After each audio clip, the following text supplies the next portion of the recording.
हाँ जी, नमस्कार आप सभी को। आप सभी का स्वागत है अपने इस यूट्यूब चैनल एड्यूरोही पर। मैं आपका अपना विजय भारत आप सभी का स्वागत करता हूँ। करंट अफेयर सीरीज के अंतर्गत चलने वाली कक्षाएं आप सभी को सुबह 6 बजे प्रोवाइड करवा दी जाती हैं अपने इस यूट्यूब चैनल एड्यूरोही पर। आपकी ये करंट अफेयर्स की कक्षा मंडे टू फ्राइडे हुआ करती है। सैटरडे और संडे को छुट्टी रहती है। और 6 जुलाई और 7 जुलाई को छुट्टी थी आपकी। आज 8 जुलाई है। तो 6, 7 और 8 जुलाई इन तीनों दिनों की जो भी महत्वपूर्ण न्यूज़ बनती है, उनके बारे में हम बातचीत करेंगे। और जो भी इम्पोर्टेंट न्यूज़ हैं, उनसे अगर कोई क्वेश्चन भी बनता है, तो हम देखेंगे कौन-कौन से क्वेश्चन आपसे पूछे जा सकते हैं। उन्हीं के आधार पे मैंने आपके लिए क्वेश्चन बनाए भी हैं। तो चलिए आप सभी का अभिनंदन है। इस करंट अफेयर्स की कक्षा में एनालिसिस करते हुए आपसे मल्टीपल चॉइस क्वेश्चन पूछेंगे। सबसे पहले हम आपको बता देते हैं, आज के दिन हम क्या-क्या करंट अफेयर्स कवर करने वाले हैं। कैप्टन अंशुमन सिंह मरणोपरांत कीर्ति चक्र से हुए सम्मानित। तो हम बात करेंगे कैप्टन अंशुमन सिंह कौन थे और कीर्ति चक्र किसे दिया जाता है, क्या क्या इसके लिए चाहिए होता है और कैसे इसकी जो पूरी प्रणाली है उसके बारे में हम बातचीत करेंगे। 23 जुलाई को पेश होगा केंद्रीय बजट 2024-25। इसके बारे में हम बातचीत करेंगे। केंद्रीय बजट किसके द्वारा पेश किया जाता है और कौन से अनुच्छेद में इसके बारे में कहा गया है। क्या भारतीय संविधान में बजट शब्द लिखा गया है या फिर नहीं। तीसरी जो न्यूज़ है, सर कीर स्टारमर यूनाइटेड किंगडम के नए प्रधानमंत्री बने हैं अभी। पहले कौन थे? सभी को पता है ऋषि सुनक थे पहले। अभी उनकी पार्टी हार चुकी है और उन आम चुनावों में सर कीर स्टारमर की जो पार्टी है वो जीत चुकी है। इसी वजह से ये अब नए प्रधानमंत्री बने हैं। इनकी पार्टी के बारे में बातें करेंगे और देखेंगे कि वहाँ पर जो उनकी संसद है उसमें कितने सदन हैं। ठीक है। और फिर हम बात करेंगे सुधारवादी नेता पेजेश्कियन के बारे में, जो कि ईरान के नए राष्ट्रपति बने हैं और ये एक सुधारवादी नेता हैं। केरल में दुर्लभ मस्तिष्क भक्षी अमीबा संक्रमण के कई मामले मिले हैं। केरल में एक चौथा मामला मिला है और एक 14 साल का बच्चा है, उसके मस्तिष्क को अमीबा का क्या हो गया है, संक्रमण हो गया है और उसके मस्तिष्क को ये जो अमीबा है वो खा रहा है।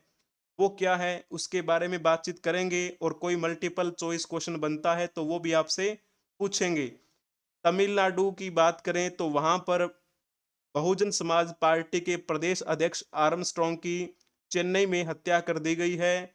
और बसपा की जो सुप्रीमो है वर्तमान में बहन मायावती, उन्होंने जांच के आदेश दिए हैं और गुहार लगाई है कि अभी तक जो भी पकड़े गए हैं वो मुख्य अपराधी नहीं हैं।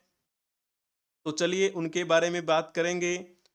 फिर हम बात करेंगे कि भारत ने पेरिस के विश्व प्रसिद्ध गैलरी लाफायेट में यूपीआई भुगतान शुरू कर दिया है।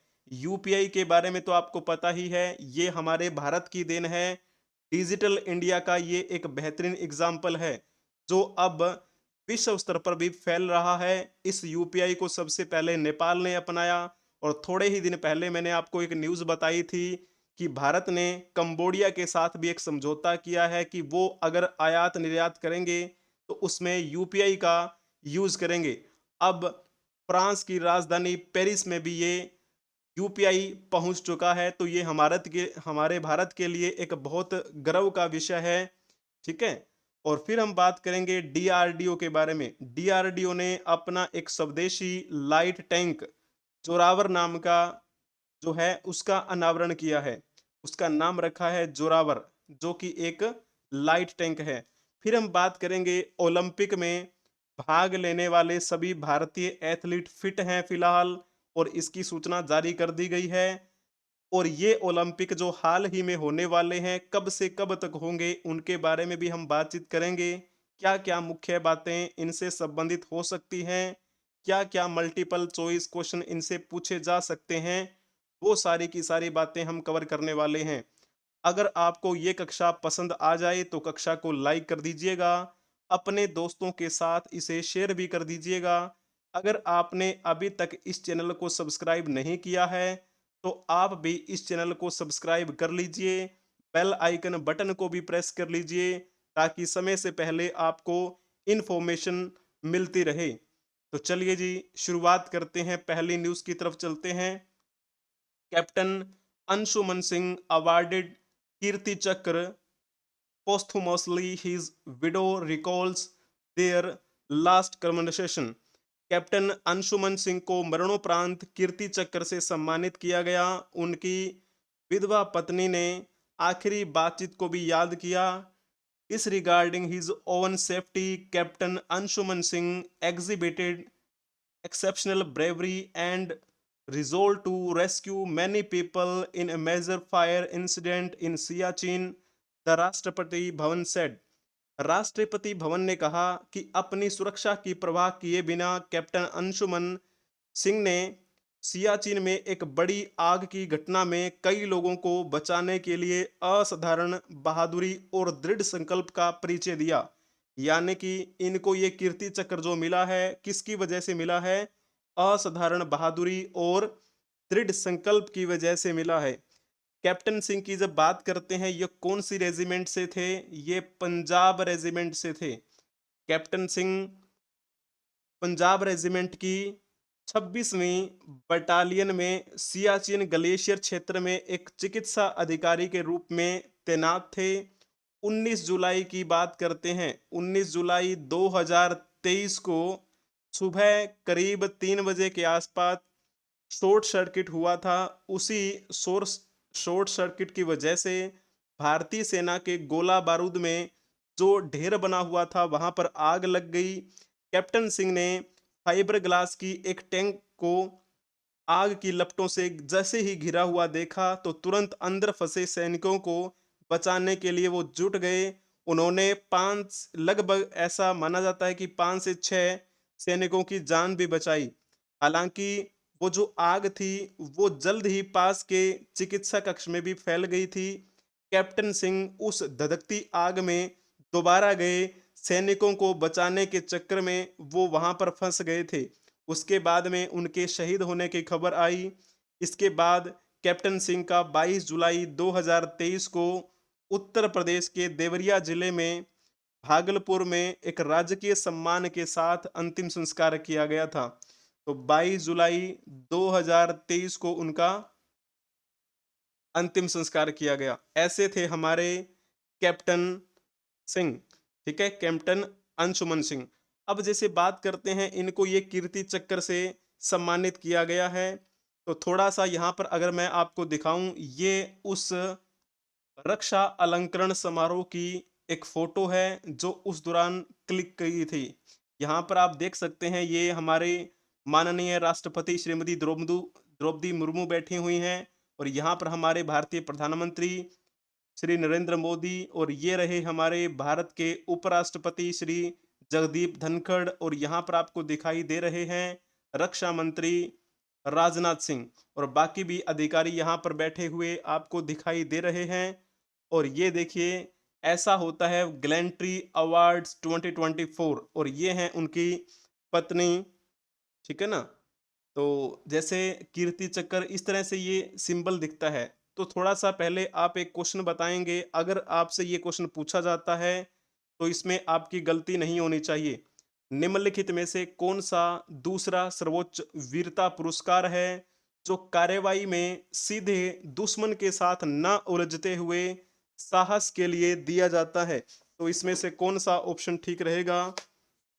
तो अगर आपने इसमें ऑप्शन टिक किया होगा कीर्ति चक्र, तो ये आपने बिल्कुल ठीक लिखा है। कीर्ति चक्र जो कि कैप्टन अंशुमन सिंह जो हैं उनको मरणोपरांत दिया गया है। इन्हीं के साथ में और भी कितने दिए गए हैं? 10 जो हैं, 10 को दिए गए हैं इनको सम्मिलित करते हुए, और 7 ऐसे हैं जिनको मरणोपरांत दिए गए हैं। 7 को मरणोपरांत, ठीक है ना, कीर्ति चक्र दिए गए हैं, जिनमें से एक नाम है किनका? कैप्टन अंशुमन सिंह का, और इनकी तरफ से इनकी पत्नी ने ये स्वीकार किया। कीर्ति चक्र भारत का दूसरा सबसे बड़ा शांतिकालीन वीरता पुरस्कार है, जो कि ऐसा दिखता है। यहाँ पर आप देख सकते हैं कीर्ति चक्र। अगर थोड़ा सा आपको मैं समझाने का प्रयास करूं, स्वतंत्रता के बाद की बात करते हैं तो 26 जनवरी 1950 को आपको पता है हमारा भारत गणतंत्र भारत बना। 26 जनवरी 1950 को 3 वीरता पुरस्कार स्थापित किए गए थे, और वो 3 जो वीरता पुरस्कार थे कौन-कौन से थे? परमवीर चक्र, महावीर चक्र और वीर चक्र। वो जो हैं 3, वो किसके लिए होते हैं? वो तो होते हैं वार टाइम के लिए, यानी कि युद्ध में कोई भी स्पेशल बहादुरी का काम करे तो उनको दिए जाते हैं। कौन से? वॉर टाइम गैलेंट्री अवार्ड्स, ठीक है ना? तो वो तो होते हैं परमवीर चक्र, महावीर चक्र और वीर चक्र। फिर कुछ टाइम के बाद की बात करते हैं 4 जनवरी 1952 की। 4 जनवरी 1952 को 3 और वीरता पुरस्कार स्थापित किए गए थे, और उनको भी 15 अगस्त 1947 से क्या माना गया था? प्रभावी माना गया। तो वो अन्य 3 वीरता पुरस्कार कौन-कौन से थे? तो उस समय उनका नाम रखा गया था अशोक चक्र वर्ग 1, अशोक चक्र वर्ग 2, ऐसे, ठीक है ना? वर्ग 2, अशोक चक्र वर्ग 3। तो इस प्रकार से ये नाम रखे गए थे 4 जनवरी 1952 को, और कहा जाता है कि इन तीनों के नाम बदले गए थे 27 जनवरी 1967 को। तो नाम बदलकर जो अशोक चक्र वर्ग 1 था उसको तो नाम दिया गया अशोक चक्र, और अशोक चक्र वर्ग 2 जो था उसको नाम दिया गया कीर्ति चक्र, जिसकी हम आज इस न्यूज़ में बात कर रहे हैं। और जो अशोक चक्र वर्ग 3 था उसे क्या नाम दिया गया? उसे दिया गया शौर्य चक्र। तो पहले जो 3 नाम अगर मैं लिखूं, चलो लिख देता हूं ताकि आपको कंफर्म हो जाए। तो यहाँ पर पहला जो था वो है परमवीर चक्र, ठीक है ना? परमवीर चक्र, दूसरा महावीर चक्र, और तीसरा वीर चक्र। जो ऊपर आपको 3 ये पुरस्कार दिखाई दे रहे हैं, ये हैं वॉर टाइम गैलेंट्री अवार्ड। जो मैंने 3 नीचे नाम लिखे हैं अशोक चक्र, कीर्ति चक्र और शांत जो शौर्य चक्र हैं, ये कौन से हैं? ये है पीस टाइम गैलेंट्री अवार्ड। तो इनमें थोड़ा सा डिफरेंस है।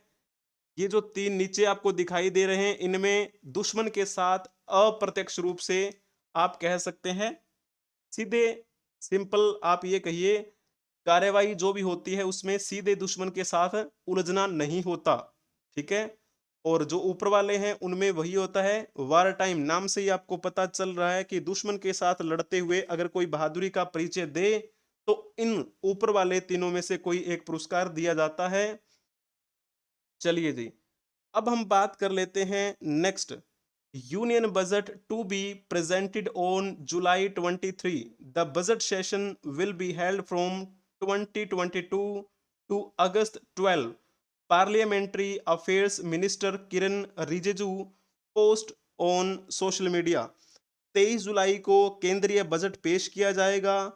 वर्तमान में संसदीय कार्य मंत्री किरण रिजिजू ने सोशल मीडिया प्लेटफॉर्म पे पोस्ट किया कि बजट सत्र 22 जुलाई से 12 अगस्त तक चलेगा।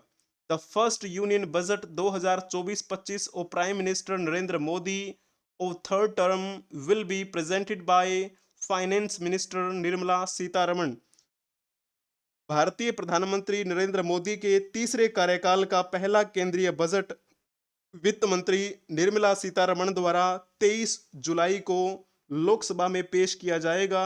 जबकि ये जो सत्र है, जिसे हम नाम दे देते हैं कौन सा? बजट सत्र, ये एक दिन पहले शुरू होगा। पेश कब किया जाएगा बजट? 23 जुलाई को। लेकिन ये जो सत्र है वो कब शुरू होगा? वो होगा 22 जुलाई को। और ये जो सत्र है कब से कब तक चलेगा? 22 जुलाई से लेकर 12 अगस्त तक चलेगा, ठीक है, यानी कि आप ये कह सकते हैं सत्र शुरू होने के अगले दिन 23 जुलाई को लोकसभा में वित्त मंत्री निर्मला सीतारमण बजट को पेश करेंगी। भारत सरकार की सिफारिश पर भारत के राष्ट्रपति ने बजट सत्र 2024 के लिए संसद के दोनों सदनों को 22 जुलाई 2024 से 12 अगस्त 2024 तक बुलाने के प्रस्ताव को मंजूरी दे दी है। और ये न्यूज़ किसने बताई है? किरण रिजिजू। तो वर्तमान में हमारे संसदीय कार्य मंत्री कौन है? किरण रिजिजू। वर्तमान में हमारे वित्त मंत्री कौन है? निर्मला सीतारमण। ठीक है ना? तो इस प्रकार ये कुछ नॉर्मल क्वेश्चन आपसे पूछे जा सकते हैं वनडे एग्जाम में। ठीक है, यहाँ पर आप देख सकते हैं ये है हमारा नया संसद भवन। एक साइड से फोटो आपको दिखाई गई है। तो चलो ये तो बात हुई। अब जो केंद्रीय बजट पेश होगा उसकी, तो क्या आप ये बता सकते हैं कि स्वतंत्र भारत का पहला केंद्रीय बजट किसने पेश किया था? आपके सामने कई ऑप्शन दिए गए हैं, उनमें से आपको बताना है कि कौन सा ऑप्शन ठीक रहेगा। स्वतंत्र भारत का पहला केंद्रीय बजट किसने पेश किया था? अगर आपने इसमें लिखा होगा रामासामी चेट्टी, कंदासामी शनमुखम चेट्टी, तो आपने बिल्कुल ठीक लिखा है। मैंने इनका नाम यहाँ पर जानबूझ के लिखा है क्योंकि वैसे तो इनको ज्यादातर आर के शनमुखम चेट्टी के नाम से जाना जाता है और ये क्वेश्चन पूछा भी गया था एक बार। और कौन से एग्जाम में पूछा गया था? एसएससी जीडी में पूछा गया था, चेट्टी। तो ये हैं हमारे स्वतंत्र भारत के पहले बजट को पेश करने वाले। एसएससी जीडी में आपका ये क्वेश्चन पूछा गया था। और जैसे बात करते हैं ये कब की बात है, इन्होंने कब पेश किया था? वो दिन था 26 नवंबर 1947 का। उस दिन उन्होंने ये पेश किया था। और ये हमारे स्वतंत्र भारत के पहले वित्त मंत्री रहे। कब से कब तक रहे? तो आपको लिख देना है 1947 से 1949 तक ये हमारे वित्त मंत्री रहे। हमारे भारत में वित्तीय वर्ष कब से कब तक होता है? तो आपको पता है 1 अप्रैल से लेकर 31 मार्च तक हमारा वित्तीय वर्ष माना जाता है। ये पॉइंट भी आपको ध्यान में रखना है। अनुच्छेद 112 के बारे में आपने जरूर सुना होगा, अनुच्छेद 112। तो उसमें क्या कहा गया है? उसमें लिखा है वार्षिक वित्त विवरण, यानी कि वित्त यानी कि पैसा आप कह सकते हैं। कितना पैसा खर्च होगा, कितना लगने की संभावना है और कितना हमारे पास आएगा, उसका एक लेखा जोखा। तो उस प्रकार से इसको क्या किया गया है? संदर्भित किया गया है, इसको परिभाषित किया गया है 112 में। हालांकि हम एक शब्द यूज करते हैं बजट। ये जो बजट शब्द है ना, ये शब्द हमारे भारतीय संविधान में उपयोग नहीं किया गया है। ठीक है ना? तो ये तो पॉइंट हुआ आपका कि हमारे स्वतंत्र भारत के पहले वित्त मंत्री कौन थे। लेकिन जब आपसे ये पूछा जाता है ना कि हमारे गणतंत्र भारत के जो पहले बजट पेश करता थे वो कौन थे? गणतंत्र भारत का बजट पेश करने वाले पहले व्यक्ति, तो फिर किसका नाम आता है? तो नाम आता है जॉन मथाई का। ठीक है, तो जॉन मथाई ने कब पेश किया था बजट? तो वो दिन था 18 फरवरी 1950 का। ठीक है, उस दिन उन्होंने ये पेश किया था। दोनों में अलग अलग अंतर हैं। स्वतंत्र भारत और गणतंत्र भारत। हमारा भारत स्वतंत्र कब हुआ था? 15 अगस्त 1947 को। गणतंत्र भारत हमारा कब बना? 26 जनवरी 1950 को, जिस दिन हमारा संविधान लागू हुआ। ठीक है ना? तो ये पॉइंट आपको ध्यान में रखना है। अति उत्तम।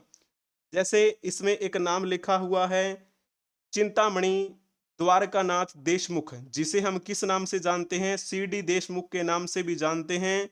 सीडी देशमुख भारतीय रिजर्व बैंक, जिसे हम आरबीआई कह देते हैं, उस आरबीआई के गवर्नर के रूप में नियुक्त होने वाले पहले भारतीय थे। ठीक है ना? और स्वतंत्र भारत के पहले शिक्षा मंत्री कौन थे? तो नाम आता है मौलाना अबुल कलाम आजाद का। हमारे भारत के पहले प्रधानमंत्री कौन थे? तो नाम आता है पंडित जवाहरलाल नेहरू का। क्लियर हुआ आपको? ये क्वेश्चन भूलना नहीं है। चलो जी, नेक्स्ट क्वेश्चन की तरफ चलते हैं। पहले न्यूज कवर कर लेते हैं। Keir Starmer becomes new UK prime minister after Labour's landslide election victory. हाल ही में अभी वहां पर आम चुनाव हुए थे और उसमें लेबर पार्टी की जीत हुई। लेबर पार्टी का नेतृत्व कर रहे कीर स्टारमर अब यूके के नए प्रधानमंत्री बन गए हैं। और यहां पर जैसे बात करें कितनी सीटें इन्होंने प्राप्त की हैं, 412 सीटें लेबर पार्टी ने इसमें जीती हैं। हालांकि भारत में अब की बार एक डायलॉग चल रहा था, अब की बार 400 पार, लेकिन ये डायलॉग कहां पर सिद्ध हुआ है? ब्रिटेन में, क्योंकि वहां की लेबर पार्टी ने अब की बार ये 400 पार सीटें हासिल कर ली हैं। उन्होंने 412 सीटें हासिल की। और कंजर्वेटिव पार्टी जिसका नेतृत्व ऋषि सुनक कर रहे थे, उनकी पार्टी ने कितनी सीटें जीती हैं? तो 121 सीटें वहां पर उन्होंने जीती हैं। तो जैसे हम बात करें टोटल कितनी सीटें हो जाती हैं, तो टोटल जो थी वो वहां पर है 650। आम चुनाव हुए वहां पर, आम चुनाव तो भारत में भी हुए हैं, आपको पता ही है। इन आम चुनावों में कौन सी बात करें भारत की, तो जैसे भारत में जो हमारा संसद है उसके कितने सदन हैं? वैसे तो हम तीन मान के चलते हैं, राष्ट्रपति, राज्यसभा, लोकसभा। लेकिन आप सिंपल ये मानो कि जिस प्रकार हमारे राज्यसभा को अपर हाउस कह देते हैं और लोकसभा को लोअर हाउस कह देते हैं, उसी प्रकार वहां ब्रिटेन में भी दो हाउस बने हुए हैं। एक को कह देते हैं हाउस ऑफ लॉर्ड्स और इसे क्या बोलते हैं? ये है उच्च सदन। और एक होता है वहां पर हाउस ऑफ कॉमन, उसे कहते हैं निम्न सदन। यानी कि इसका भारत के साथ कंपैरिजन करें तो आप कह सकते हैं निम्न यानी कि लोकसभा, भारत के लोकसभा जैसा मान के चलिए। और हाउस ऑफ लॉर्ड है उसे राज्यसभा के जैसा आप मान के चलिए, आपको जल्दी समझ में आ जाएगा। और हमारे यहाँ पर लोकसभा के चुनाव हुए हैं 2024 में। और उन चुनावों के बाद 18वीं लोकसभा का गठन हुआ और कौन सी सरकार बनी है? एनडीए की सरकार बनी है, जिसमें नेतृत्व कर रहे हैं प्रधानमंत्री श्री नरेंद्र मोदी। और वहां पर भी उनके निम्न सदन हाउस ऑफ कॉमन में ये जो चुनाव हुए कितनी सीटों पर हुए हैं?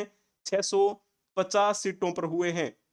और जो ये अभी लेबर पार्टी यहाँ पर आई है सत्ता में, 412 सीटें जीती हैं। पहले चुनाव के मुकाबले 211 सीटें उन्होंने ज्यादा जीती हैं। और जो ऋषि सुनक वाली पार्टी है कंजर्वेटिव पार्टी, उन्होंने 121 सीटें जीती हैं। पहली अगर बार की चुनावों की बात करें तो उसके कंपैरिजन में 250 सीटें इनकी कम हो गई हैं। ठीक है ना? तो ये आपको बातें ध्यान में रखनी है। और चलो, यहाँ पर आपको दिखाई दे रहे हैं, ये हैं पीएम जो अभी हाल ही में बने हैं। और ये कौन है? ये है वहां के किंग, क्या नाम है इनका? चार्ल्स तृतीय।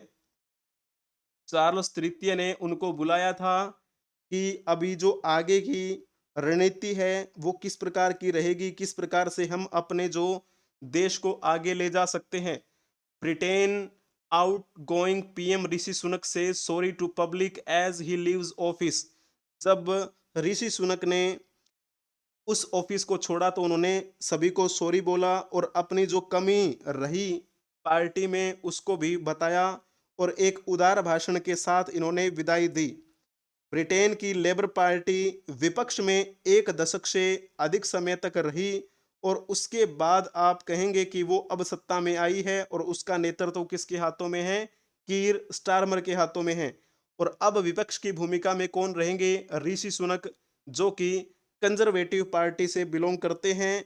और ब्रिटेन के ये जो पूर्व प्रधानमंत्री ऋषि सुनक, उनकी पत्नी अक्षा मूर्ति अक्षता मूर्ति, ये जाते हुए आपको दिखाई दे रहे हैं लंदन में 10 डाउन स्ट्रीट के बाहर। तो चलिए, और थोड़ा सा जैसे हमारे भारत की तरफ से देखा जाए, कोई भी किसी भी देश में अगर कोई नया नेता चुना जाता है, नई सरकार बनती है, तो दूसरे देश के साथ उसका पहले वाले नेता के साथ संबंध अलग होगा, दूसरे नेता जो हैं उनके साथ संबंध अलग होगा। जैसे ऋषि सुनक की बात करें तो भारत के साथ एक अलग नाता था। और अब जो बने हैं जो क्या नाम है इनका, कीर स्टारमर, इनका एक अलग जो है वो संबंध बनेगा।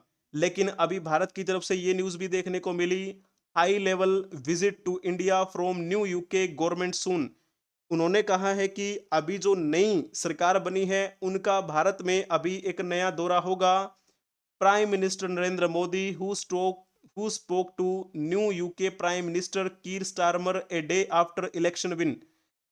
इलेक्शन जीत जाने के एक दिन बाद भारतीय प्रधानमंत्री श्री नरेंद्र मोदी ने उनसे बातचीत की, उनको बधाइयां दी और कहा कि हम किस प्रकार से अपनी स्ट्रेटजी को लेकर काम कर सकते हैं, एक दूसरे के साथ समझौते हम बेहतरीन करेंगे, पार्टनरशिप जो भी बेहतरीन हो सकती है, और इकोनॉमिक टाइज को लेकर भी बातचीत हुई।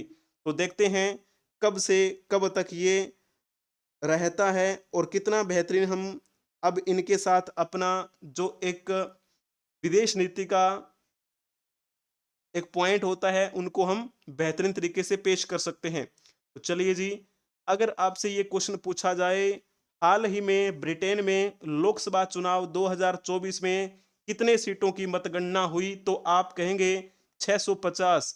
इन 650 सीटों में से लेबर पार्टी ने कितनी जीती हैं, अभी मैंने आपको बताया 412 सीटें जीती हैं। और जैसे बात करें भारत की, भारत में भी तो हाल ही में लोकसभा चुनाव हुए हैं और कितनी सीटों पर मतगणना हुई, 543, और उनमें से बहुमत में कौन रही, एनडीए गठबंधन रहा, नेशनल डेमोक्रेटिक अलायंस, जिसका नेतृत्व अभी पीएम मोदी कर रहे हैं।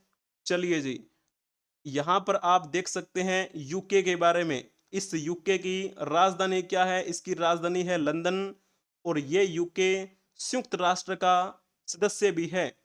24 अक्टूबर 1945 को ये संयुक्त राष्ट्र का सदस्य बना। यहाँ पर आपने ये ध्वज देखा होगा यूके का।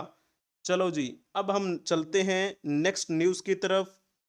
Reformist Pezeshkian wins Iran presidential runoff election besting hardliner Jalili. इन्होंने, यानी कि जो ये पेजिशियन है, अभी हाल ही में ईरान के ये क्या बने हैं, राष्ट्रपति बने हैं, और ये एक सुधारवादी नेता हैं पेजेश्कियन। और जो कट्टरपंथी जलीली थे, ये इनके विपक्ष में चुनाव लड़ रहे थे और उनको हरा दिया है इन्होंने। सुधारवादी नाम से ही पता चल गया होगा कि कहीं ना कहीं ये एक थोड़ा सा अलग वे में चलने वाले हैं। इनका संबंध पश्चिमी देशों के साथ भी ठीक रहेगा।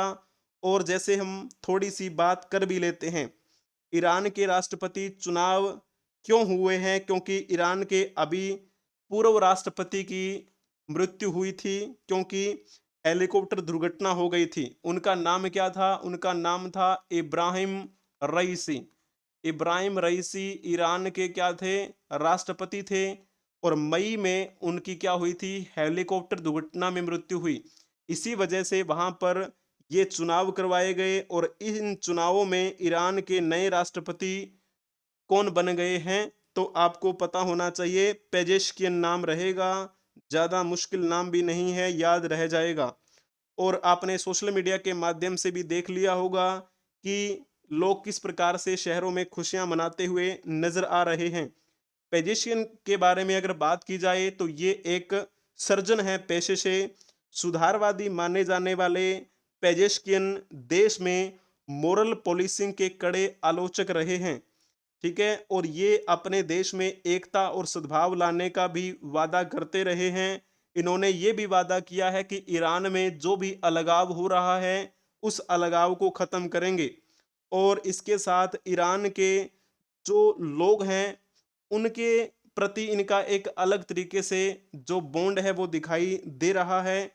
और आपको एक बात ध्यान में रखनी है, 2015 की बात है, एक समझौता हुआ था इसके साथ में, जिसे हम परमाणु समझौता कह देते हैं, जो कि असफल रहा था परमाणु समझौता। ठीक है, उस परमाणु समझौते को नवीनीकरण करने का इन्होंने क्या किया था, आह्वान किया था। इन्होंने कहा कि हम इसे नए तरीके से शुरू करेंगे।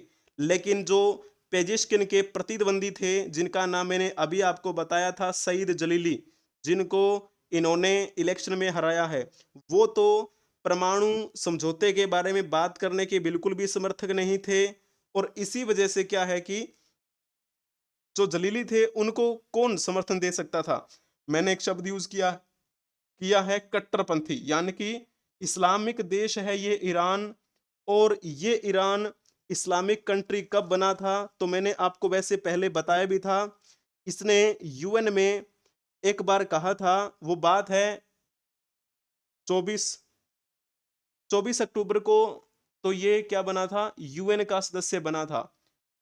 फिर बाद में इन्होंने यूएन में घोषणा की थी कि हम अपने आप को इस्लामिक गणराज्य घोषित करते हैं। उसके बाद में ये Iran Islamic Republic of Iran हो गया था। और जहां पे जो उस देश के कट्टरपंथी हैं, यानी कि इस्लाम को जो ज्यादा मान्यता देते हैं, जो ताकतवर धार्मिक समुदाय में क्या है एक मजबूती रखते हैं, वो समर्थन दे रहे थे जलीली को। लेकिन अब ये जीत कर आए हैं, तो इसका आप अंदाजा लगा सकते हैं कि जनता भी क्या चाहती है, थोड़ा सा बदलाव चाहती है। परमाणु समझौते को बहाल करेंगे ये नए पेजिशकिन, ठीक है ना। तो ये कुछ बातें जो हैं वो आपको पता होनी चाहिए। ये देखो, मैंने अभी थोड़ी देर पहले आपको बताया था, जब मैंने आपको ये बताया था कि ब्रिटेन में नए प्रधानमंत्री बने हैं। किसी भी आस पड़ोस के देश में अगर कोई नई सरकार बनती है, नए सिरे से सरकार बनती है, नया नेता चुना जाता है, तो उसके अनुसार से जो विदेशी नीतियां हैं वो भी बदल जाती हैं कहीं ना कहीं।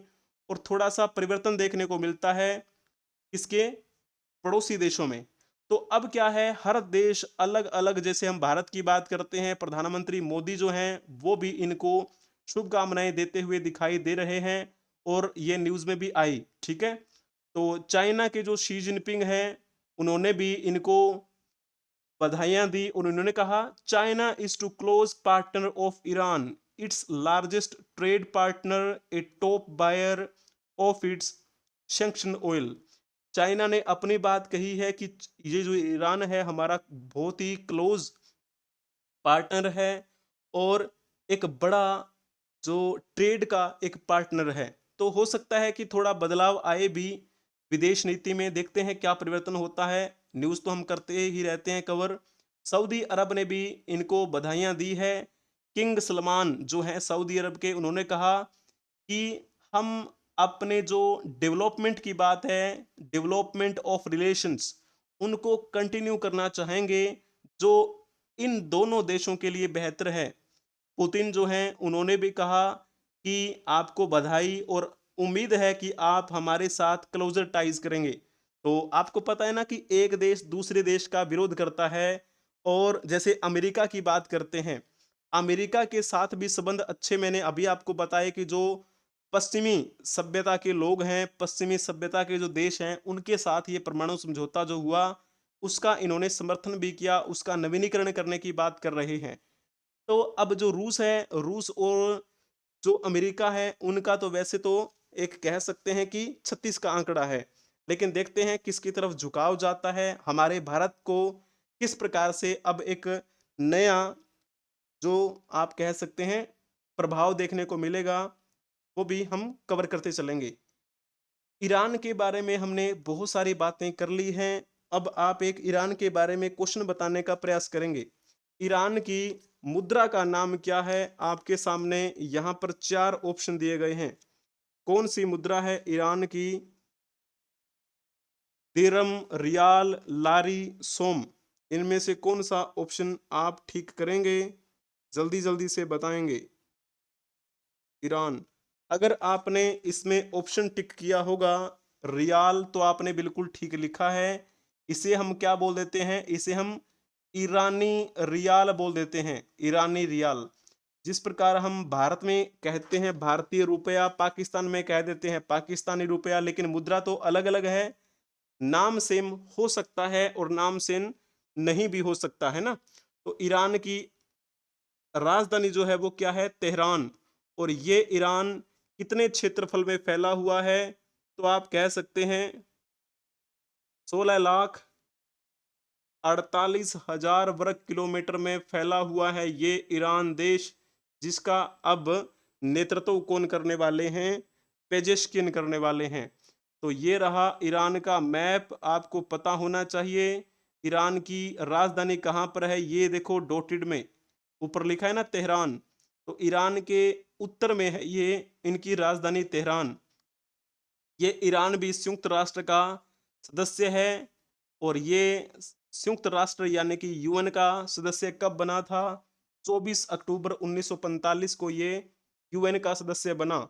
इस ईरान का राष्ट्रीय ध्वज आप यहाँ पर देख पा रहे होंगे, तो आपको रटना बिल्कुल भी नहीं है। क्लियर हुआ? चलिए जी, अब हम चलते हैं नेक्स्ट न्यूज़ की तरफ। इसमें क्या लिखा हुआ है? Fourth case of rare brain eating amoeba infection reported in Kerala. Kerala में दुर्लभ मस्तिष्क भक्षी अमीबा संक्रमण का चौथा मामला सामने आया है। केरल में अमीबा के कारण होने वाला दुर्लभ मस्तिष्क संक्रमण बच्चों को प्रभावित कर रहा है। ये जो अमीबा है वो एक वायरस है, एक इन्फेक्शन, जिसकी वजह से माइंड जो है वो क्या हो रहा है, ऐसे लगता है कि माइंड को खाया जा रहा है। तो एक इन्फेक्शन हो रहा है माइंड में। लेकिन ज्यादातर जो है ना ये बच्चों में देखा गया है। क्लोरीनेशन और नाक क्लिप जैसे उपाय भी इसके लिए किए जा रहे हैं। prompting prevent preventing measures like chlorination and nose clips। Clear हुआ? Another case of amoebic meningoencephalitis, a rare brain infection caused by free living amoeba found in contaminated waters has been reported from Kerala। ये जो मामला सामने आया है ना, ये किस प्रकार से फैलता है? तो जो कंटेमिनेटेड वाटर होता है ना, दूषित पानी, यानी कि आपने एक कविताएं सुनी होगी, बहता पानी निर्मल रहता है और ठहरा पानी सड़ने लगता। ठहरा पानी सड़ने लगता, बहता निर्मल होता है। पांव मिले चलने की खातिर, पांव पसारे मत बैठो, आगे आगे बढ़ना है तो हिम्मत हारे मत बैठो। यानी कि वो जो उसमें एक लाइन यूज की गई है, ठहरा पानी सड़ने लगता, यानी कि जो दूषित पानी है, जो खड़ा हुआ ठहरा पानी है, उसी पानी में ये अमीबा वायरस जो है ना वो फैलता है। एक मुक्त जीवित अमीबा आपको देखने को मिलता है और ये प्रभाव डालता है सीधे माइंड पर। ये 4 केस आ चुके हैं और केरल में कौन से डिस्ट्रिक्ट की बात करते हैं? नॉर्थ केरला डिस्ट्रिक्ट, पायोली नाम की जगह है। 14 साल के बच्चे पर ये अपना प्रभाव दिखा रहा है। अमीबा के बारे में निम्नलिखित में से कौन सा कथन सत्य है? आपको ये बताना है। ये जो क्वेश्चन है एक बार पूछा गया था एमपी पुलिस कांस्टेबल में। एमपी पुलिस कांस्टेबल के एग्जाम में पूछा गया क्वेश्चन है, मैंने थोड़ा सा बदलाव किया है उसमें, तो जल्दी से बताएं। यह मीठे पानी की धाराओं और तालाबों की निचली गली सड़ी वनस्पतियों पर पाया जाता है। तो ये बात बिल्कुल ठीक लिखी हुई है। अमीबा की संरचना में कोशिका द्रव्य, प्लाज्मा झिल्ली और केंद्रक होते हैं। दूसरा पॉइंट भी ठीक है। तीसरा पॉइंट, यह संरचना में अति सूक्ष्म होता है, बहुत ही माइक्रो लेवल का होता है। तो सभी पॉइंट इसके बारे में सही लिखे हुए हैं। अमीबा वायरस के बारे में मैंने आपको बताया, थोड़ा सा आपको इसके बारे में ध्यान में रखना चाहिए। किस प्रकार का ये संरचनात्मक होता है? तो आप कहेंगे एक कोशिकीय होता है। ये एक कोशिकीय, ये ऐसा एक कोशिकीय जीव है जो अपने आकार को बदलने की क्षमता रखता है। इसे जगत प्रोटिस्टा के अंतर्गत वर्गीकृत किया गया है। किसके अंतर्गत किया गया है? प्रोटिस्टा। क्लियर हुआ ना? बहुत बढ़िया। और ऐसे कहा जाता है कि 1755 में जोहान रोसेल वान रोसेनहोफ द्वारा इसको क्या किया गया था? अमीबीय जीव का उत्पादन किया गया था। तो थोड़ा सा आपको इनके बारे में पता होना चाहिए क्या होता है। आपने साइंस बहुत बार पढ़ी भी होगी जब आप छोटे थे। अमीबा के बारे में आपने असंख्य क्वेश्चन किए होंगे, जिनमें से एक क्वेश्चन मैंने आपसे पूछ लिया है।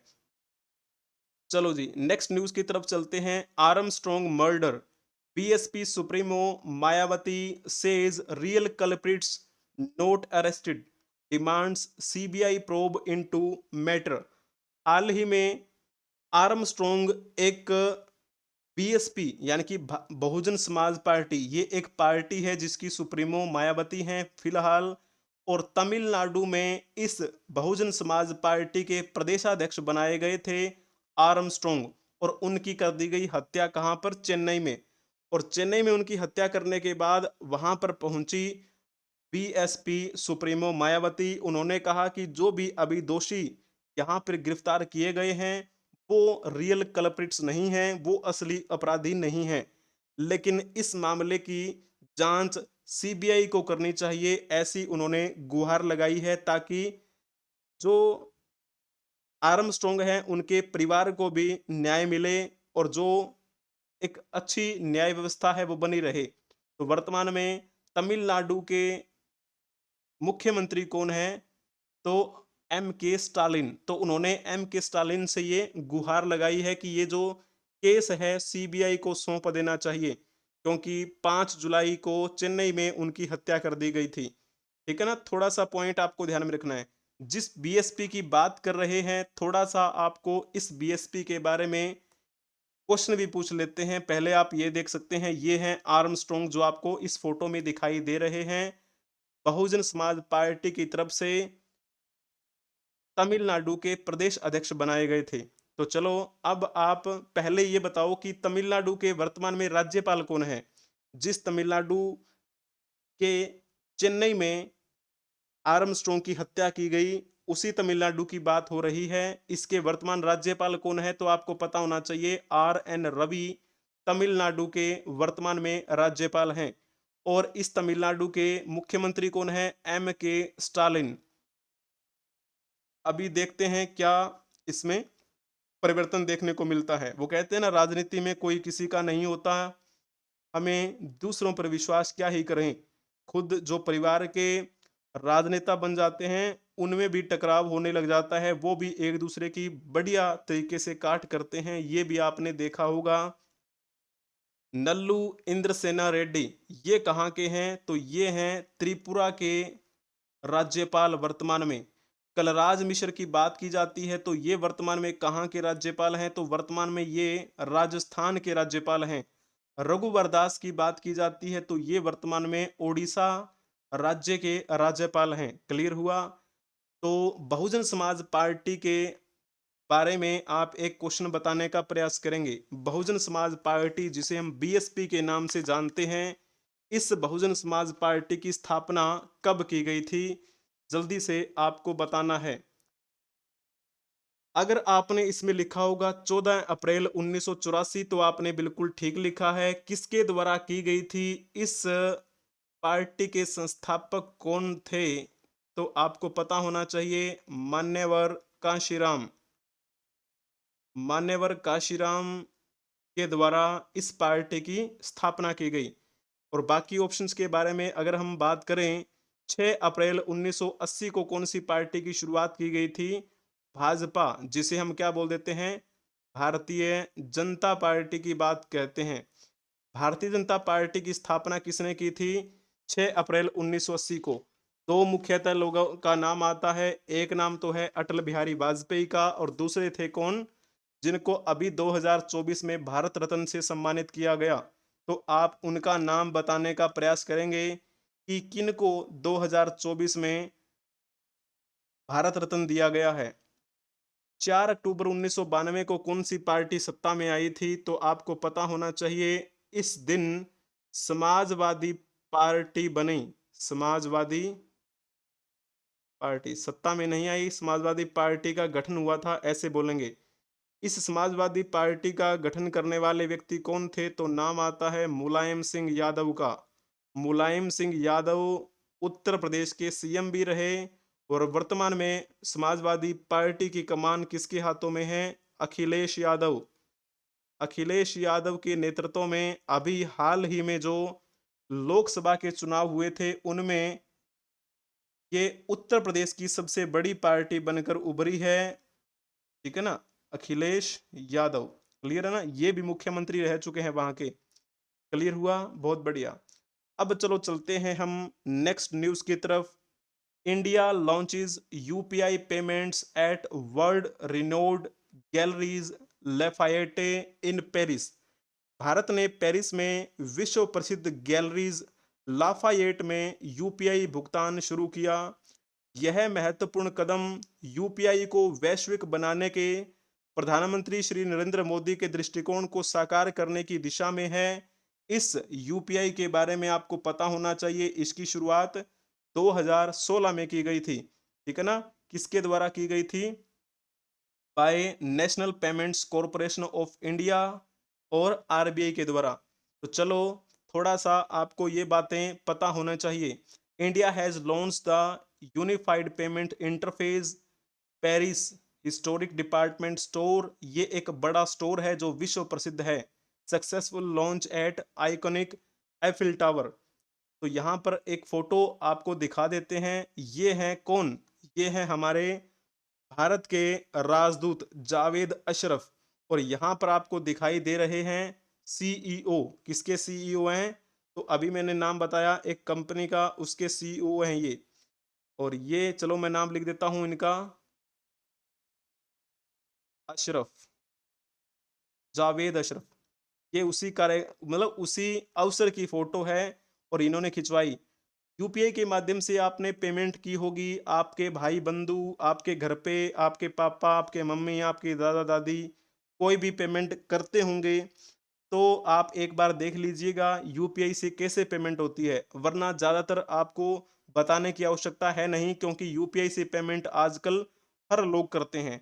फिर भी कहीं ना कहीं ऐसा होता है कि हम नहीं चलाते हैं फ़ोन पे, गूगल पे, तो एक बार उसे देख लीजिएगा। ये हमारा यूपीआई जो है भारत की देन है। एक टेक्नोलॉजी की दुनिया में भारत इसमें आगे बढ़ा। अब यूपीआई जो है वो विश्व भर में प्रसिद्ध होने जा रहा है। इस यूपीआई को सबसे पहले किस देश ने अपनाया था? नेपाल। थोड़े ही दिन पहले मैंने आपको कंबोडिया के बारे में बताया था कि कंबोडिया के साथ एक समझौता हुआ, जिसमें कहा गया कि जो भी हम आयात निर्यात करेंगे उसमें आप यूपीआई का प्रयोग करना। तो ये हमारे लिए बहुत बड़ा अवसर है, बहुत ही अच्छी खुशखबरी है हमारे लिए। यूनिफाइड पेमेंट इंटरफेस, जिसे हम यूपीआई बोल देते हैं, इसकी स्थापना कब की गई थी, यानी कि इसको लॉन्च कब किया गया था, इसके बारे में आपको पता होना चाहिए। अगर आपने लिखा होगा ना 11 अप्रैल 2016, तो आपने ये बात बिल्कुल ठीक लिखी है। इसका जैसे हम बात करें लॉन्चिंग की, तो इसकी लॉन्चिंग कब कहाँ की गई थी? मुंबई में की गई थी। और किसके द्वारा की गई थी? तो आप कहेंगे आरबीआई के उस समय गवर्नर थे। आरबीआई गवर्नर, क्या नाम आता है उनका? रघुराम राजन। तो उन्होंने क्या किया था? इसकी शुरुआत की थी। और किसके सहायता से? तो एक तो आरबीआई हो ही गया, और प्लस में आप लिखेंगे एनपीसीआई का नाम। एनपीसीआई का मतलब क्या होता है? तो आप लिखेंगे इसमें भारतीय राष्ट्रीय भुगतान निगम, हिंदी में कहें तो। इन दोनों के सहयोग से इसे शुरू किया गया था। मकसद केवल इतना था कि डिजिटल हम भुगतान कर सकें, हमें बैंक में बार बार पैसे जाकर ना निकलवाने पड़े, ना किसी को पैसे देने पड़े। अपने मोबाइल का प्रयोग करो, यूपीआई चलाओ और पैसे एक दूसरे के खाते में ट्रांसफर करो। और अब क्या है, यही यूपीआई जो है हमारे पूरे विश्व भर में जा रहा है। क्लियर हुआ? चलो जी, बहुत बढ़िया है, आपको पता होना चाहिए इसके बारे में। सितंबर 2020 की बात करें तो आरबीआई के गवर्नर थे हमारे शक्तिकांत दास। उन्होंने ग्लोबल फिनटेक फेस्ट में यूपीआई लाइट लॉन्च किया था। ठीक है, ये तो यूपीआई के बारे में है। एक यूपीआई यूपीआई लाइट की बात करें हैं, ये भी लॉन्च कर दिया गया था। कब की बात है? 2022 में। लेकिन उस समय रघुराम राजन नहीं थे आरबीआई के गवर्नर, तो कौन थे?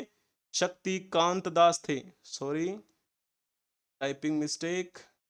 शक्ति कांत दास। क्लियर हुआ आपको ये पॉइंट? बहुत बढ़िया।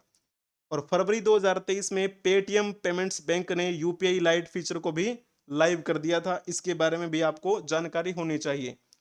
अब चलो चलते हैं हम नेक्स्ट न्यूज की तरफ। DRDO unveils indigenous light tank Zorawar.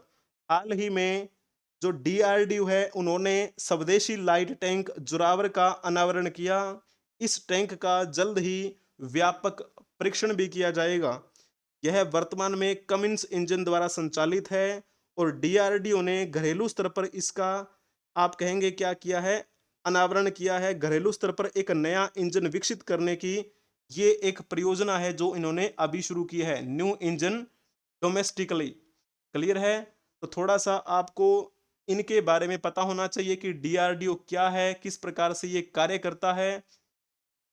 DRDO की फुल फॉर्म क्या है? Defence research and development organisation.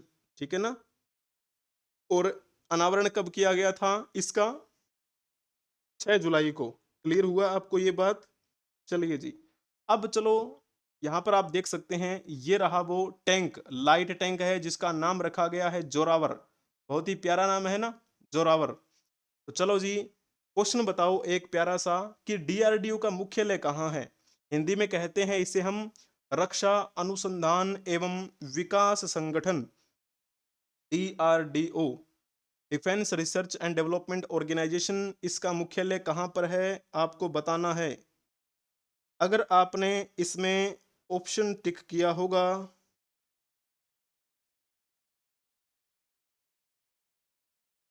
जल्दी जल्दी बताएंगे। चलो थोड़ा सा मैं पहले इसके बारे में बताता हूँ, इतने में आप इसका जवाब देंगे।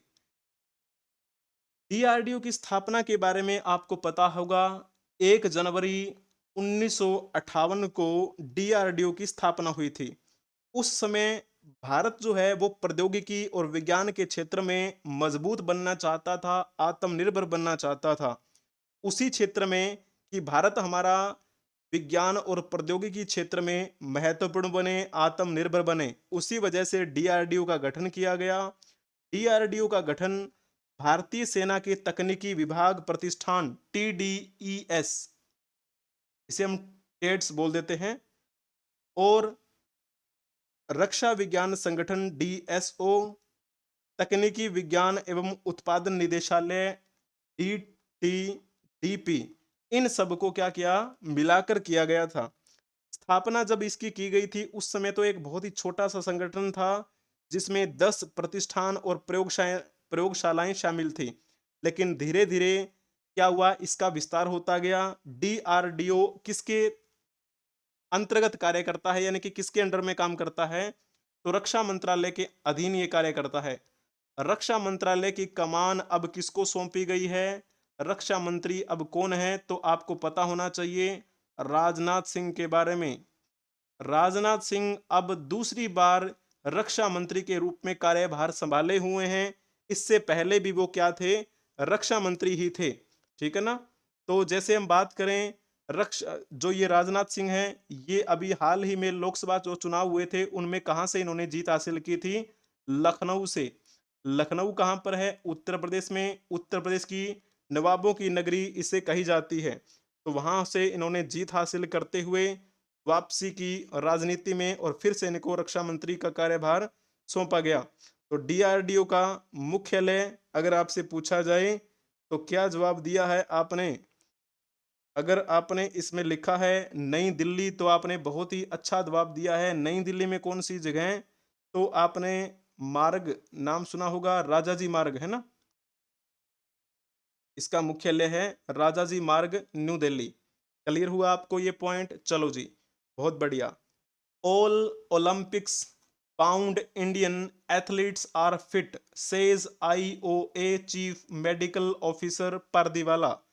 ये जो पारदीवाला हैं, आईओए चीफ मेडिकल ऑफिसर हैं, इनकी तरफ से ये कहा गया है कि जो आने वाला ओलंपिक है, यानी कि जो ये खेल होने वाले हैं ओलंपिक्स के, उसमें जितने भी भारतीय भाग लेंगे, जो भारतीय एथलीट हैं, वो अभी पूरी तरीके से फिट हैं। और ये ओलंपिक कहाँ पर होने वाले हैं? पेरिस में होने वाले हैं। और पेरिस कहाँ पर है? फ्रांस में। फ्रांस की राजधानी का नाम है पेरिस।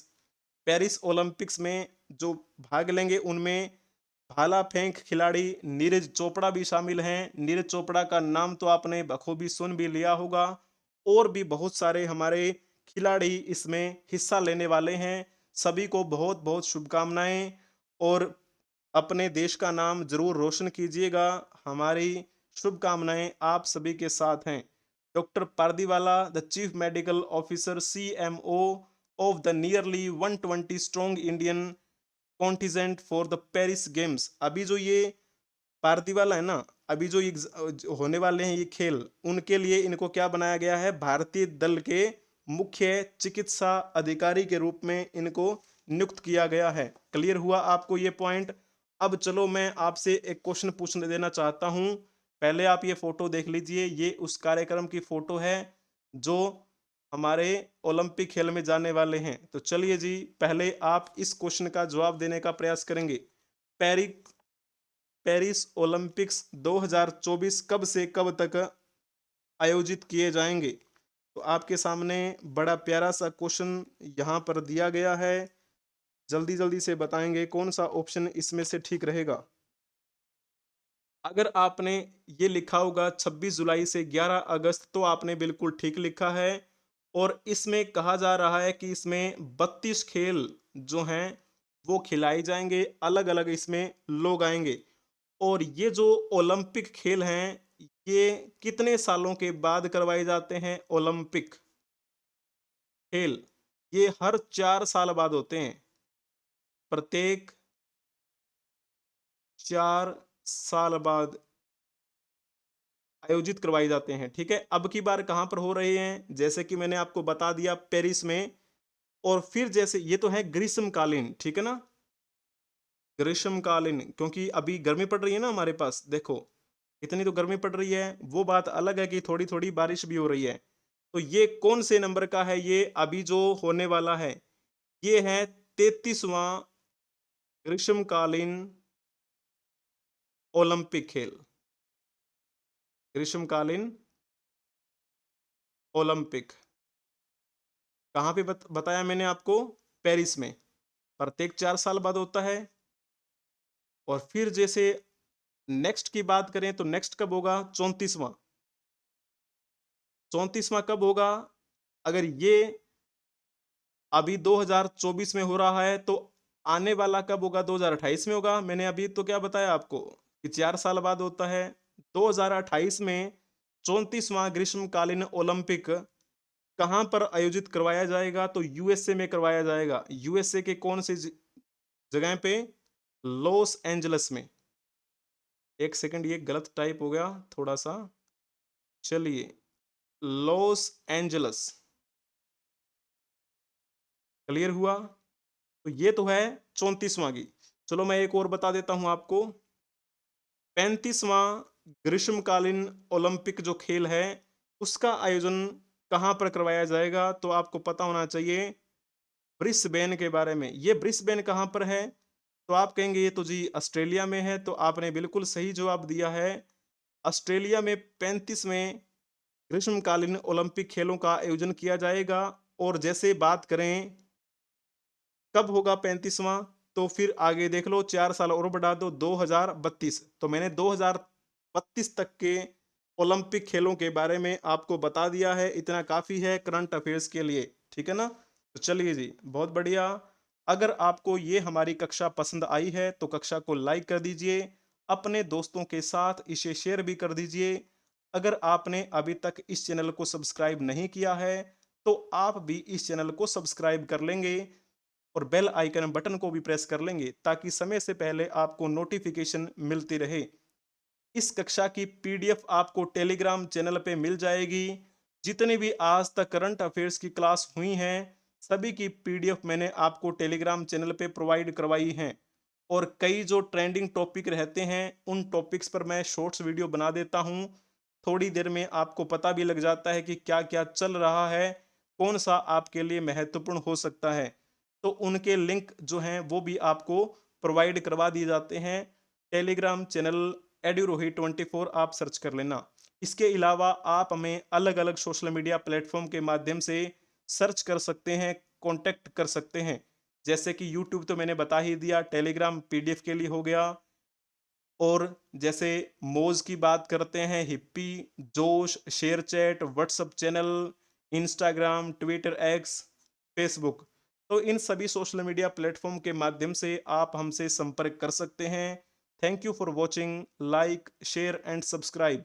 अगर आपने अभी तक सब्सक्राइब नहीं किया है तो बिल्कुल कर लीजिए। हम मिलेंगे नेक्स्ट क्लास में। तब तक के लिए हंसते रहें, मुस्कुराते रहें, पढ़ते रहें, खेलते रहें, खिलखिलाते रहें। जय हिंद, जय भारत, वंदे मातरम।